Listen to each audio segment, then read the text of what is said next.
Good evening, ladies and gentlemen.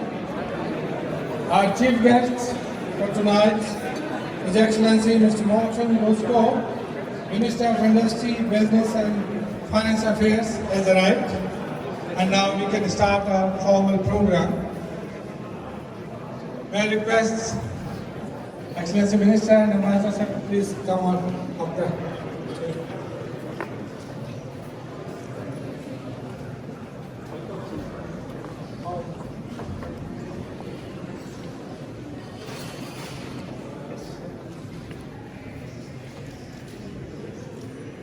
We will have both the national anthems. First we play Denmark and India national anthems to start with the formal program.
India, it was in this day in 1947 that people of India were finally able to free themselves from the colonial yoke after many decades of their struggle for independence. India's independence struggle, non-violent and based on mass mobilization of millions under the leadership of Mahatma Gandhi, was not only successful in achieving its objectives, but became a beacon of hope and inspiration for independence of millions of subjugated peoples and nations around the world. Sacrifices by countless millions of common Indians and leaders like Gandhi, Nehru, Patel, Dr. Ambedkar, Maulana Azad ensured political freedom of India, which set us on the path of achieving a society of equality, fraternity and justice, which would ensure democracy and citizens' rights without any discrimination whatsoever, be it on the grounds of language, religion, caste, gender. It is this promise which the Indian nation made to itself on 15th August 1947, and we aspire to live up to it. The journey of India for the last 77 years has taken us to several heights. India is the third largest economy in the world today. It is also the fastest growing large economy of the world.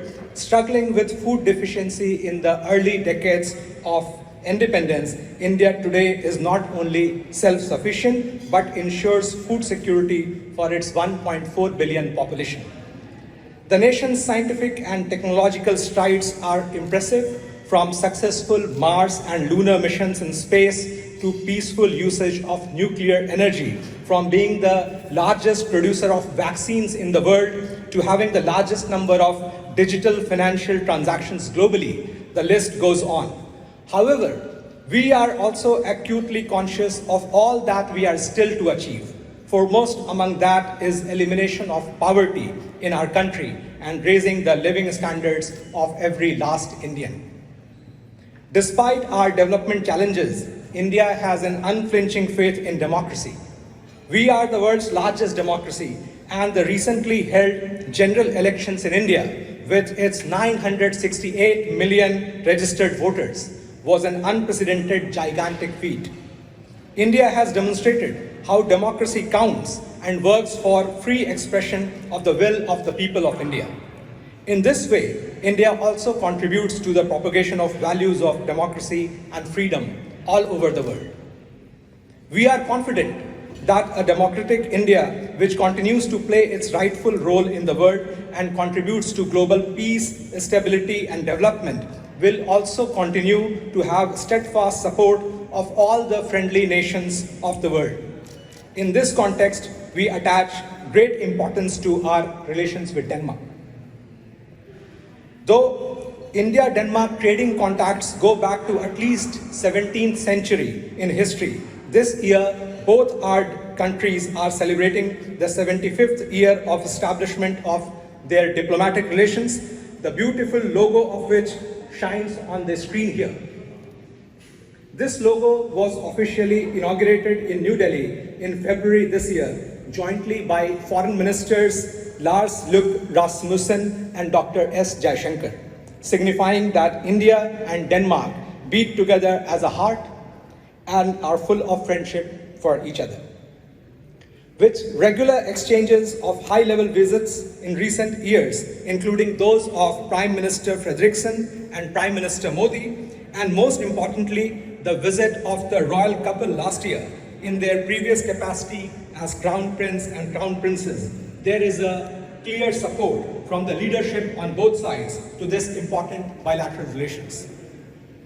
It was in 2020 that India and Denmark proclaimed the launch of their Green Strategic Partnership, a recognition that Denmark can play a role in India's green transition and help India's climate change efforts with technology, capital, and investment.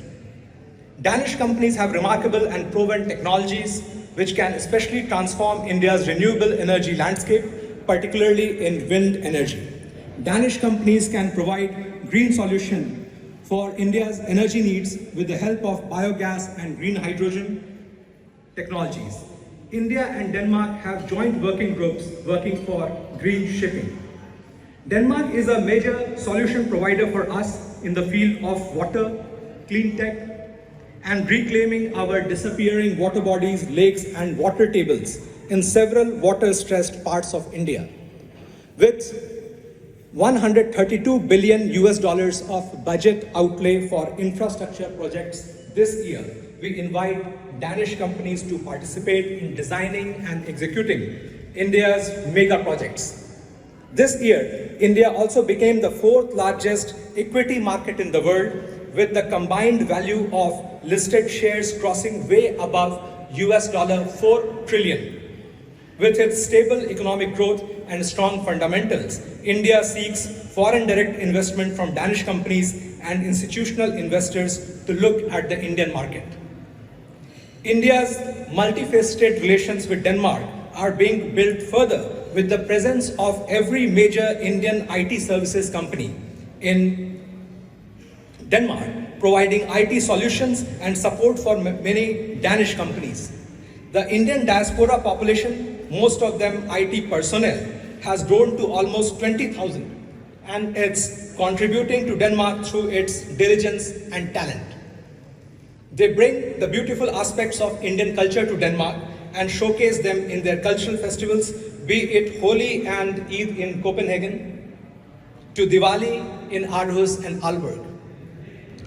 This weekend, Indian naval ship Tabar will make a goodwill call at the port of Esbjerg and reiterate our bilateral friendship in this special 75th anniversary year. Last year, India, as the chair of the G20, delivered on a development-focused agenda. India believes in strengthening the voice of the global South. On India's proposal, the African Union was included as a member of the G20, thus plugging this glaring gap of absence of Africa in this august body. Among many notable initiatives, India secured the G20 Digital Public Infrastructure Repository for rollout of financial inclusion in the world. While the development needs and needs for climate financing for a large number of developing and least developed countries remain unmet, our world is seeing large-scale geopolitical tensions and conflicts building up in many parts of the world. With the deepening conflict between Russia and Ukraine, India continues to urge for dialogue and diplomacy. India will continue to reach out to both Russia and Ukraine. Thank you so much for the introduction, and ladies and gentlemen, Your Excellency, of course, thank you very much for the invitation to be here today. It is certainly an honor to address you, an honor to meet and talk to you, an honor to celebrate your Independence Day with you. Truly an honor. As mentioned recently, we celebrated the 75th years of diplomatic relations between India and Denmark. And we have to admit that Denmark is the little brother in our very good relationship. Denmark is and has always been a small nation next to India. Your power has always been clear as the world's largest democracy, as a great economy. And your development in the recent years have been impressive and all the same. Your business world is growing, it's innovative, it is certainly impressive. And as just mentioned, many Danish companies look towards India now when they are trying to develop new businesses and conquer new markets. There are already many partnerships between our two nations, many joint business ventures, many shared interests. People are working across and working strongly together across our borders. Some of you are here today, you already know each other, you work together, you cooperate, and you develop global solutions. And that's good, and that's extremely important. Because in the world today, we need close ties between allies, and we need especially close ties between friends.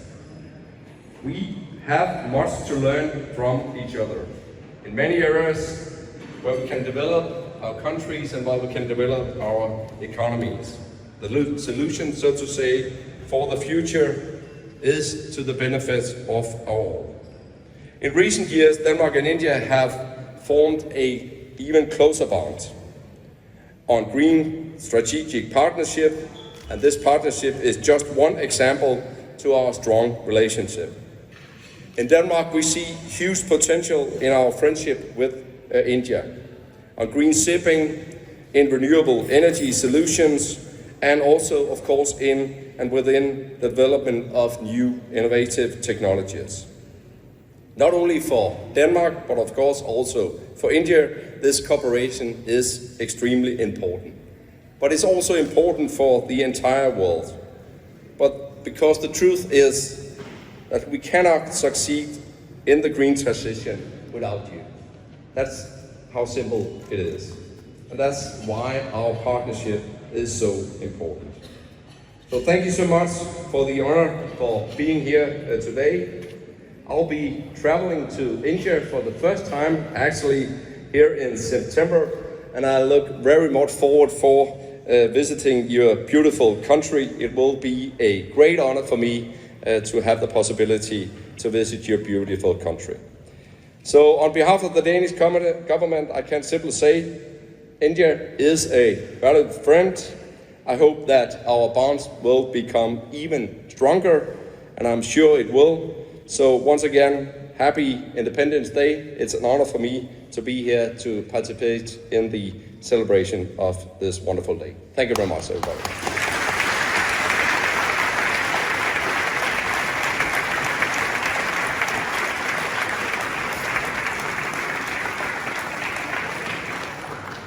Thank you very much, Excellency. Thank you.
Namo